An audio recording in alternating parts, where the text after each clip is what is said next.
Hoy nos metemos con un tema, bueno, un tema complejo y muy de actualidad en España, el feminismo. Tenemos un texto delante, el de Evaristo Torregosa Rodríguez, que pinta un cuadro, la verdad, bastante llamativo. Habla de un movimiento con un éxito brutal, ¿no? Ha influido un montón en leyes, en la sociedad, pero a la vez, y ahí está la cosa, genera unas tensiones internas y externas muy fuertes. Una paradoja, vamos. Nuestra idea hoy es, desgranar un poco cómo se ha llegado hasta aquí, cómo un movimiento que sale de la gente, de la base, consigue tanto. Y también, claro, mirar esos puntos concretos que hoy generan tanto debate, ¿no? Veremos de dónde viene, qué ha conseguido en leyes y, sobre todo, esas críticas a la corriente, a la que el texto llama mayoritaria. Exacto. El texto nos propone mirar primero eso, la fuerza de la gente, de la acción ciudadana, cómo empezó todo. Y luego, sí, pararnos en 3 debates clave que, según este análisis, están ahí, en el centro de la polémica. Uno es la postura de una parte importante del feminismo sobre la identidad trans. Otro, la llamada discriminación positiva. Y el tercero, la ley de violencia de género y sus implicaciones. Son puntos calientes y al final, darle una vuelta a qué significa eso de entrar en las instituciones, ¿no? Para un movimiento así. Perfecto, vamos a ello. Lo primero que dice el texto, y me parece importante, es que esto del feminismo en España no es un invento de las élites, ¿no? No es algo que venga impuesto desde arriba, desde la política. ¿Es así? ¿Cómo describe ese origen más popular? Sí, eso es. Es fundamental en el análisis que hace el texto. Lo recalca mucho. Lo describe como un movimiento que viene de abajo, de la sociedad civil. Totalmente. Habla de décadas de trabajo, de asociaciones de mujeres, de colectivos, de activistas en universidades, en barrios, sindicatos. Es gente organizándose, debatiendo, saliendo a la calle, años y años. Es un esfuerzo constante que viene desde abajo, como dices, presionando al Estado, para que reconozca derechos, para que cambie leyes. No nació en los despachos de los ministerios, vamos. O sea que, a ver si lo entiendo bien. No es que los partidos políticos un día dijeran, venga, vamos a impulsar el feminismo, sino más bien al revés, ¿no? Que los partidos acaban recogiendo unas ideas, unas demandas que ya estaban ahí, en la calle, con mucha fuerza. Justo eso. El texto lo presenta como una prueba de la fuerza que puede tener la ciudadanía cuando se organiza y es persistente. Al final, los gobiernos necesitan apoyo social, necesitan votos. Y claro, cuando un movimiento moviliza a mucha gente, pone temas en la agenda, los partidos escuchan, o deberían. Se crea como una dinámica, ¿no?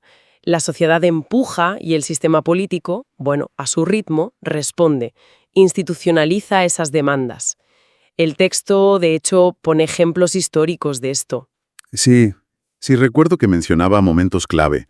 ¿Cómo entran ahí la Constitución del 78, por ejemplo, o la Ley contra la Violencia de Género, la de 2004? El texto las ve como una concesión del poder, o más bien como una victoria que viene de abajo. Sugiere que es más bien lo segundo. O una mezcla, porque siempre es complejo, ¿no? La Constitución del 78, consagra la igualdad formal. Pero el texto argumenta que eso también fue resultado de la presión de las mujeres que ya luchaban durante el franquismo en la transición. Y la Ley de Violencia de Género del 2004 se presenta como la culminación de años de pedirla, ¿no? Años de reivindicaciones feministas frente a una realidad terrible. Aunque la ley la apruebe el gobierno, el empujón fuerte, según esta visión, viene de la sociedad. Entendido. Entonces, esta perspectiva que da el texto choca bastante con esa otra idea que a veces se oye, ¿no? Esa de que el feminismo es como una especie de ingeniería social que imponen algunos partidos o lobbies. Correcto. El argumento del texto es que esa visión, que ignora toda esa base histórica, toda esa base social del movimiento. Reconoce que, una vez que el feminismo entra en las instituciones, en la política de partidos, pueden aparecer otras dinámicas, ¿no? Un cierto control desde arriba. Pero insiste en que la fuerza original, la legitimidad, viene de esa base social, de esa gente activa durante tanto tiempo. Es un matiz, yo creo que importante para entender por qué ha calado tanto. Vale, perfecto. Establecida esa base, el texto nos trae al presente. a las polémicas. Y aquí es donde, como decíamos, la cosa se pone interesante. El autor identifica tres nudos, 3 puntos clave de ese feminismo más visible, ¿no? El que el texto llama hegemónico, que básicamente sería el que tiene más influencia en las instituciones, entiendo, y estos puntos generan mucho debate. Empecemos por el primero que menciona, la relación con las personas trans. Sí, el texto describe ahí una tensión, bastante fuerte. Habla de un sector influyente dentro del feminismo que a veces se llama a sí mismo clásico o radfem, que se opone frontalmente a la idea de autodeterminación de género. La autodeterminación de género, o sea, que cada persona pueda decir cuál es su identidad, hombre, mujer, lo que sea, sin necesidad de informes médicos, ¿no? Exacto. Ese sector cuestiona eso. Dicen que no debería ser así, que no basta con la propia vivencia. ¿Y por qué? ¿Cuál es el argumento principal que recoge el texto? ¿Qué les preocupa? Pues la argumentación central, según lo expone el texto, es que la categoría mujer se basa en el sexo biológico, cromosomas, genitales, etc. Y que si diluyes esa categoría para incluir a mujeres trans, que nacieron con sexo asignado masculino, pues que eso supone un riesgo. ¿Un riesgo en qué sentido? El temor que expresan es que esto pueda llevar a borrar a las mujeres como sujeto político de la lucha feminista y que ponga en peligro derechos, espacios seguros como refugios o competiciones deportivas o políticas que se consiguieron pensando específicamente en proteger a las mujeres por su sexo biológico. Esa es la idea. Y el texto dice que la ley trans, la reciente, ha sido como echar gasolina a ese fuego, ¿no? Efectivamente, la ley, que justamente reconoce ese principio de autodeterminación, pues ha hecho esta división mucho más visible. La ha agrandado. El texto habla de una fractura clara entre ese feminismo más centrado en lo biológico y otras corrientes a menudo más jóvenes, muy conectadas con el movimiento LGTBIQ+, que defienden la inclusión total de las mujeres trans y que ven la postura contraria como transfobia directamente. Es una de las grandes divisiones internas hoy, según este análisis. Entiendo. Vaya tema. Pasemos al segundo punto polémico que señala el texto, la discriminación positiva. ¿Qué es exactamente y por qué se discute tanto, según el texto? A ver, se refiere a las políticas de acción positiva. El texto da ejemplos claros. Las cuotas de paridad en las listas electorales, por ejemplo, que obligan a un mínimo de mujeres, o reservar plazas en consejos de administración de empresas grandes, o incluso criterios para desempatar en oposiciones, ¿sabes? O en jurados, que favorezcan al sexo que esté menos representado que históricamente han sido las mujeres. Vale. ¿Y la justificación? ¿Por qué se defienden estas medidas? Pues la lógica que explica el texto es que la igualdad ante la ley, la igualdad formal, no es suficiente. Se argumenta que hay siglos de discriminación detrás, y eso crea una desventaja estructural para las mujeres. Una inercia, ¿sabes? Social, económica, que hace que la igualdad de oportunidades no sea real por sí sola.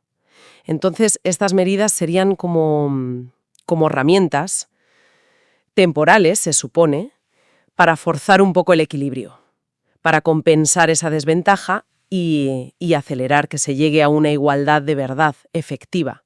Buscar la igualdad de resultados, no solo en el punto de partida. Suena lógico como idea para corregir desequilibrios. Pero el texto también explica las críticas, claro. ¿Cuáles son los principales argumentos en contra que recoge? Pues la crítica más fuerte que describe es que estas políticas pueden chocar con principios como la igualdad individual, la igualdad ante la ley para todos y la meritocracia. Ah, claro. El mérito. Exacto. El argumento contrario es, si pones cuotas o preferencias por género, te arriesgas a elegir a alguien no por ser el más capaz o la más capaz o quien tiene más méritos, sino simplemente por pertenecer a un grupo.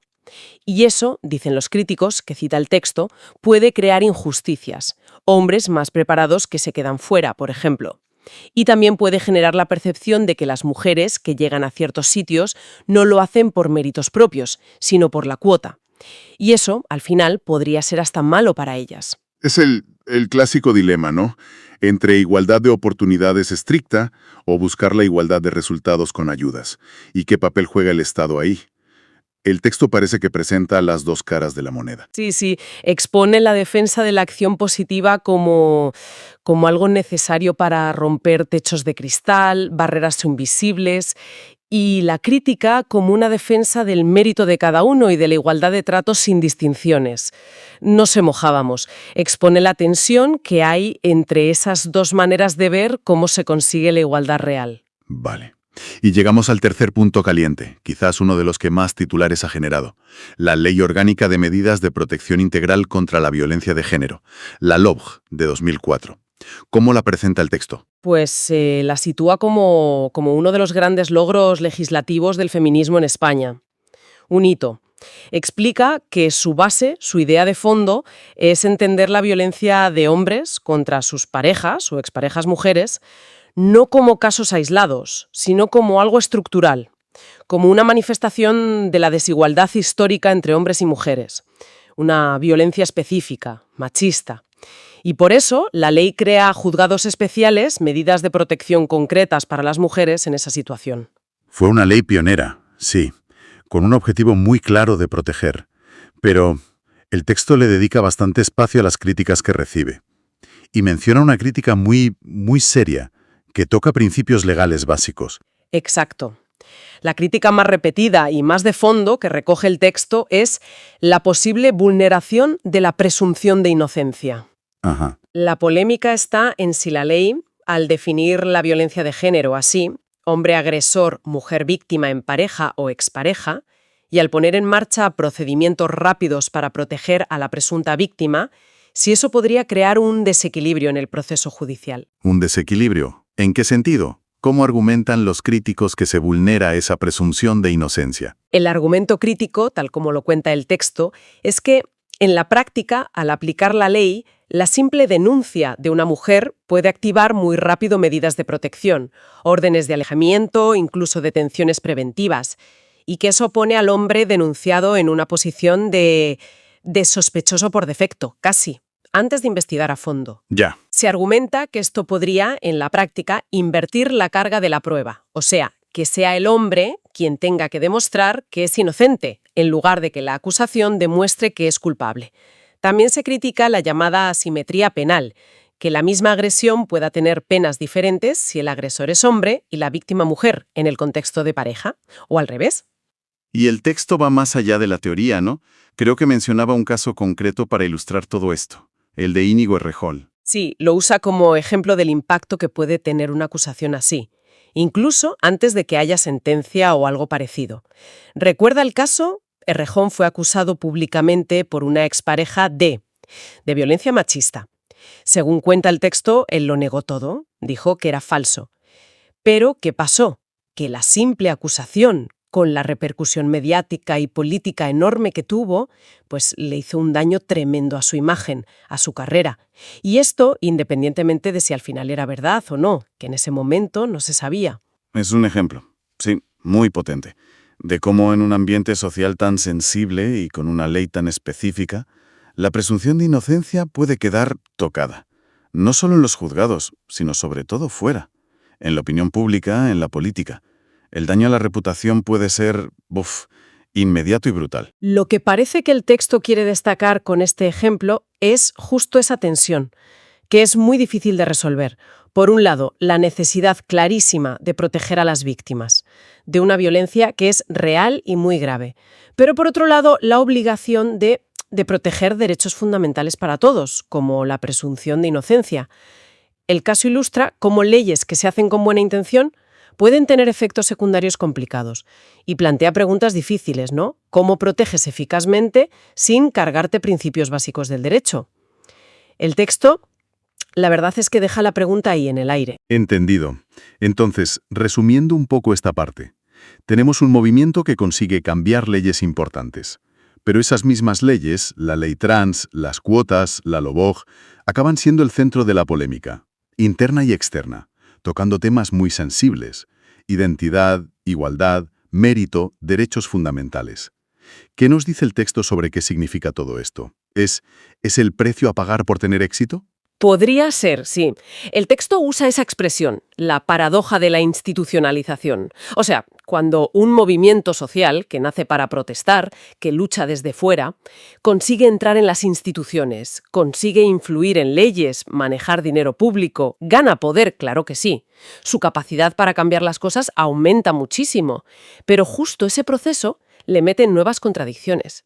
¿Contradicciones como cuáles? ¿Perder un poco esa chispa rebelde, quizás? ¿O enfrentarse a lo complicado que es gobernar simplemente? Pues las dos cosas se deduce del análisis.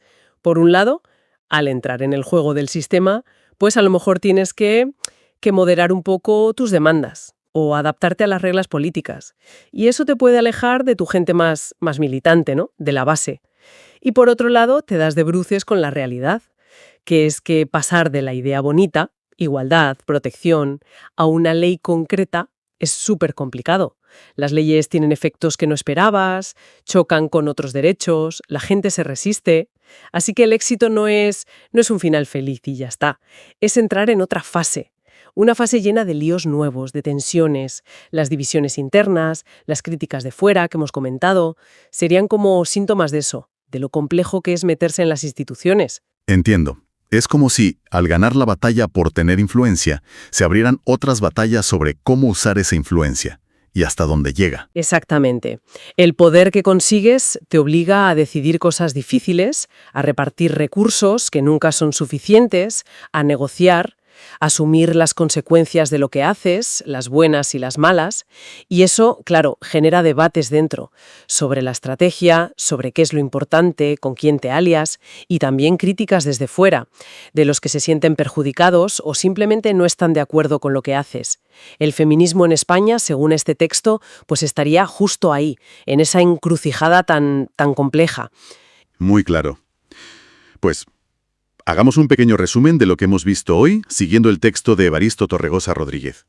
Hemos visto que el feminismo en España se describe como un movimiento que viene de muy abajo, con raíces sociales profundas. Un ejemplo de cómo la gente, organizada y constante, puede conseguir cambios políticos muy grandes. Nació en la calle y ha logrado meter muchas de sus ideas en las leyes y en las instituciones. Pero también hemos visto que ese mismo éxito, esa entrada en las instituciones, ha traído consigo debates y tensiones que están muy vivos hoy en día. El texto señala 3 focos principales de polémica alrededor de la corriente feminista que llama mayoritaria. Primero, la postura de una parte ante la inclusión trans y la autodeterminación de género. Segundo, la defensa y la crítica de las políticas de discriminación positiva, las acciones positivas, las cuotas. Y tercero, y de forma muy destacada, el debate sobre la ley de violencia de género. Sus logros, protegiendo sí, pero también sus posibles choques con la presunción de inocencia. Y cómo eso se ve en casos con mucho impacto mediático. Queda muy clara esa paradoja, ¿verdad? El éxito institucional te da poder, te da influencia. Pero también te abre frentes internos, externos, y te obliga a manejar líos legales y sociales muy complicados. Y quizás como una reflexión final, ¿no? Algo que podríamos pensar más allá de lo que dice el texto explícitamente. Podríamos preguntarnos algo: si entrar en las instituciones puede cambiar tanto, diluir o complicar los objetivos de un movimiento social. ¿Qué podría hacer un movimiento? ¿Qué estrategias podría usar para intentar, mantener esa conexión con su gente, con la base, mantener ese espíritu crítico original, pero sin renunciar a luchar por el poder, por influir de verdad desde dentro de las instituciones? ¿Se puede? ¿Se puede navegar por esas aguas tan movidas sin perder el norte? Es una pregunta. Yo creo que fundamental para cualquier movimiento que quiera cambiar las cosas de verdad.